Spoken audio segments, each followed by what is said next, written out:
welcome to day 2 of the Hershey Kiss. So yesterday you got to enjoy that Hershey Kiss and experience it and just get started. Today we're going to start off doing a little bit of practice. So I'm going to ask you right now to go into Google Classroom, and I am going to ask you to open up underneath your Hershey Kiss. You are going to see where it says Hershey Kiss Warm Up, Google Slides. Go ahead and open that. Teachers pause, give students a chance to get it opened. All right, so you have this opened now, and we're going to go through and do a little practice. So these are all some really disappointing descriptions. And for each one of these slides, we want you to take a minute and rewrite it to show. These are telling statements. So look at this first one. It says, rewrite the disappointing description. It tasted sweet. All right, how can you show it tasting amazing? So I want you to take a second and rewrite this to show. Share out about 3 in your crew, and then come back to the video. So teachers, go ahead and pause. All right. So a sentence remake might be swirling the creamy chocolate morsel in my mouth. I savored its sweetness. And I like that it started with a participial phrase. Never miss an opportunity to start in an interesting way. We don't want to start with it, the every time. So start with the ing. Knock that baby off your list. All right, let's go to slide 2. So slide 2. It smelled yummy. That's lame. It's embarrassing. So how can you show it? So take a second, rewrite that sentence to show, share out a few, and come back when you're ready. Mm-hmm. All right, so take a look at this one. Much better. A mouth-watering aroma filled my nostrils with a promise of rich, chocolatey goodness. I need to purr. So let's take a look at slide 3. Rewrite this one. I took off the wrapper. Lame. We need something more. Make it dramatic. Add some figurative language, some personification here. Start with an ly word. Ooh. Start with an adverb. How did you take off the wrapper? Like gingerly, carefully, slowly. Go for it. And then share out in your crew and come on back. I took off the wrapper, became eagerly. I unraveled the shiny metallic foil to reveal a smooth, delectable morsel. Much better, much better. Mm-hmm. All right, let's look at the next one. I like the candy a lot. That was good. Yes, good. Yeah. So rewrite that one. Show us, don't tell us. All right, take a look at this one. Much better. And this would be a really great closing sentence. Indulging in the creamy milk chocolate treat was a pleasure for my senses. And if you like some of the things that you crafted today in today's warm-up, by all means, incorporate them into your piece. Absolutely. Well, let's keep going on so that we're getting some good practice in. So go to slide 5. And we are going to be looking at figurative language. So take a look at this one. My taste buds danced in delight. What do you think that is? Is that personification, an onomatopoeia, exaggeration, metaphor, or simile? Which one do you think it is? And go ahead and highlight the right answer. All right. If you highlighted personification, ding, ding, ding, ding, you win. And as a reminder, you need 2 types of figurative language to make your piece come to life, which shouldn't be hard. Like if you call it a mocha mountain, that's a metaphor. So there you go. How about this one? Choirs of angels sang in my head as I swirled the heavenly treat around on my tongue. I do see the word as, but I know that in similes they use like or as to compare 2 things. But are they using as to compare something here? No, it's just it's part of an awubis. Choirs of angels are singing in your head. Is that literally happening? I don't know. Go ahead, highlight the right answer.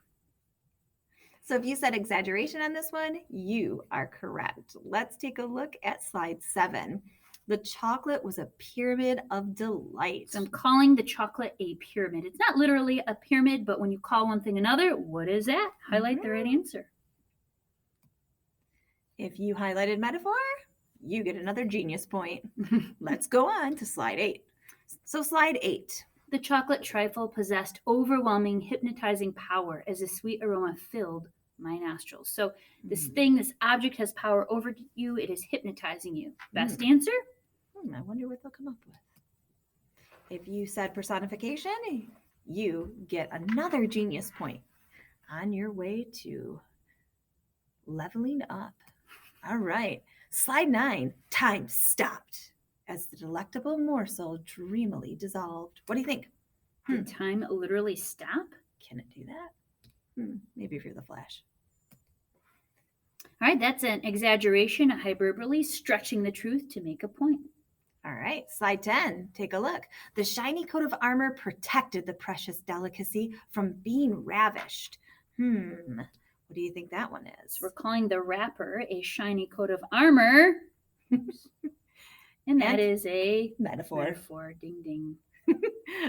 All right, slide 11. The kiss glided elegantly into my waiting mouth and granted my chocolate wish. So the kiss is granting wishes now. What would that be? Take a second and highlight it. Personification. Good job. And final slide. It was like a river of chocolate was streaming down my throat. There's a little helpful hint of a word in there. That Right, might using let you like know. or as, taking us to Willy Wonka's chocolate factory, and using like or as is a simile. There you go. Awesome. Great job with this warm up. Now we're going to move into your document. So go ahead and open up that document from yesterday with your Hershey Kiss. Oh, yeah, I should put that. All right. So now you've opened this document up right here, your Hershey description assignment. So this descriptive paragraph. We've got this great word bank. And then yesterday you started down here, you started to actually write and craft your experience with the Hershey Kiss, starting at the beginning and going all the way down. Today, you're going to have time to continue to write. And before you get into writing, I want to show you where the student help slides are. So right here, where step 8 is, go ahead and click on these student slides so you can see what you need to be working on. So we're going to go through these with you to make sure that you've got everything as you work. Nothing like a bell, right? Mm-hmm. All right, so let's take a look. Here is your revision thing. So first thing, do you have an interest-grabbing opening? Right, and we recommend starting with just looking at the Hershey Kiss, like gazing, examining, that just something that puts the reader right in the middle of your experience. And that we want to go in chronological organization. When we wrote our risk essay, that personal narrative, you had a lot of before, during. You really built up to the heart of your moment, which is when you actually, dropped in on the half pipe or took your risk. Same thing here. You want to build up to the heart of the moment, which is tasting it. So we're looking, smelling, unraveling, and then finally you eat it. And don't forget to add in at least 2 examples of figurative language. You'll probably have a lot more than that, but make sure you have at least 2 and lots of precise word choices. So use that word bank that you've had. And remember when Mrs. Prentice talked yesterday about a title, use that writer's secret. Go back through your writing piece and find a great phrase or word that would make a really amazing title, not just the Hershey Kiss, right? Or yummy chocolate. You want to make sure it's catchy. If you had in a positive like the kiss, a tempting dark jewel, blah, blah, blah, the tempting dark jewel would be an amazing title. Absolutely. All right, so the next slide just gives you that checklist, just a little bit more detail, some examples of figurative language, the different types of sentence starters the sentence structures that you would want to have. 5. The first one is an ing. If you started your opening lead with that, you've got it.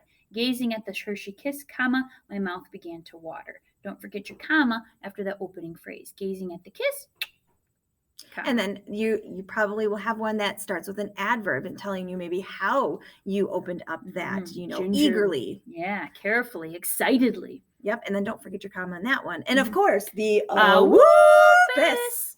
As I stared it down, or while I was unwrapping it or disrobing it. So one of those dependent clauses that you open with. And then again, the appositive, which those a lot of times make a great title right here. The chocolate kiss, a runny pool of goodness. A runny pool of goodness is the same thing as the chocolate kiss. Slid delightfully down my eager throat. There you go. A noun, and then followed by another little noun phrase.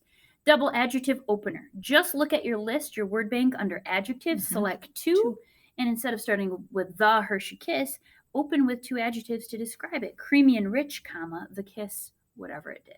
And then don't forget those commas.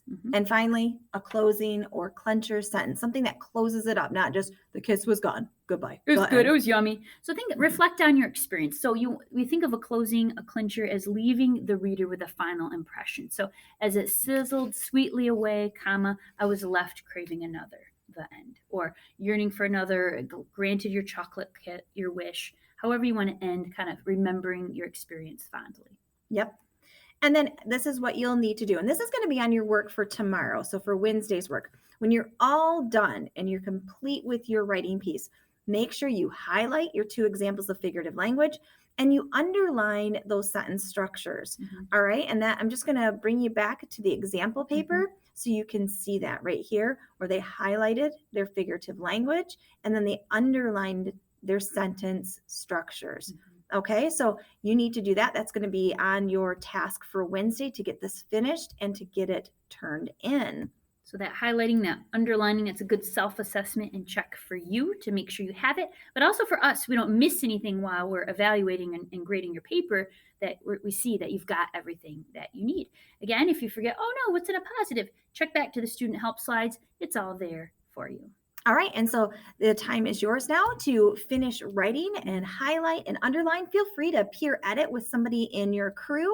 And if there's extra time, get into those independent reading books. All right, guys, have a good one.